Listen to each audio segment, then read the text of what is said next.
ಹುಬ್ಬಳ್ಳಿಯಲ್ಲಿ ನಡೆದಿರ್ತಕ್ಕಂತಹ ನೇಹಾ ಹಿರೇಮಠ್ ಇವಳ ಘಟನೆಯನ್ನು ಪತ್ರಿಕೆಯೊಳಗೆ ಮತ್ತು ದೃಶ್ಯ ಮಾಧ್ಯಮದೊಳಗೆ ನೋಡಿ ಅತ್ಯಂತ ಭಯಾನಕ ಅನ್ನಿಸ್ತು. ವಿಕೃತ ಮನಸ್ಸುಗಳು ತಮ್ಮ ಆಸೆ ತೀರಲಿಲ್ಲ ಅಂತಂದರೆ ಯಾವ ತೆರನಾಗಿ ಯಾವುದಾದ್ರೂ ಕೆಲಸಕ್ಕಾದರೂ ಕೈ ಹಾಕ್ತವು ಅಂತಕ್ಕಂಥದ್ದನ್ನು ನಾವು ಈ ಸಂದರ್ಭದೊಳಗೆ ನೋಡಿದ್ವಿ.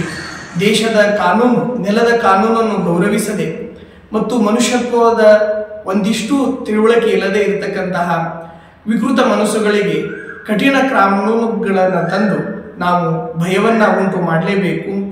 ಮಾನವ ಸಮಾಜದಲ್ಲಿ ಇದೊಂದು ಅತ್ಯಂತ ಹೇಯಕರವಾಗಿರತಕ್ಕಂತಹ ಘಟನೆ. ನಾವು ಹಲವಾರು ಇಂತಹ ಹೇಯ ಘಟನೆಗಳನ್ನು ದೆಹಲಿಯಲ್ಲಿ ಆಗಲಿ ಬೇರೆ ಬೇರೆ ಭಾಗಗಳಲ್ಲಿ ನೋಡಿದ್ದೇವೆ. ಇದು ಹೀಗೆ ಮುಂದುವರಿತು ಅಂತಂದರೆ ಇದು ನಿಜವಾಗ್ಲೂ ಮಾನವ ಸಮಾಜಕ್ಕನ ಕಳಂಕ.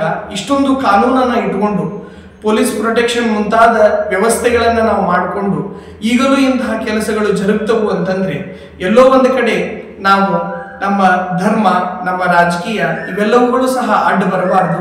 ತಾಯಿಯಾಗಲು ಪ್ರಯತ್ನಿಸಿ ವಿಫಲರಾಗ್ತಿದ್ದೀರಾ? ನೋವಾ ಐವಿಎಫ್ನ ನುರಿತ ಫಲವತ್ತತೆ ತಜ್ಞರನ್ನ ಭೇಟಿಯಾಗಿ ಉಚಿತ ಸಮಾಲೋಚನೆಯನ್ನ ಪಡೆಯಿರಿ. ಇದು ಇಡೀ ಮನುಕುಲ ವಿರೋಧಿಸ್ತಕ್ಕಂತಹ ಘಟನೆ. ನಾವೆಲ್ಲರೂ ಸುಸಂಸ್ಕೃತ ಸಮಾಜದಲ್ಲಿ ಬಾಳ್ಬೇಕಾಗಿರ್ತಕ್ಕಂಥವ್ರು.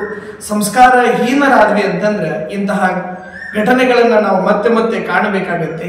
ಆ ಕಾರಣದಿಂದ ವಿಕೃತ ಮನಸ್ಸುಗಳು ತಪ್ಪು ಮಾಡಲಿಕ್ಕೆ ಹೆದರುವ ರೀತಿ ಒಳಗೆ ಕಠಿಣ ಕಾನೂನು ಕ್ರಮವನ್ನು ಜರುಗಿಸಬೇಕೆಂತಂದು ಈ ಮೂಲಕ ಒತ್ತಾಯಿಸುತ್ತೇವೆ.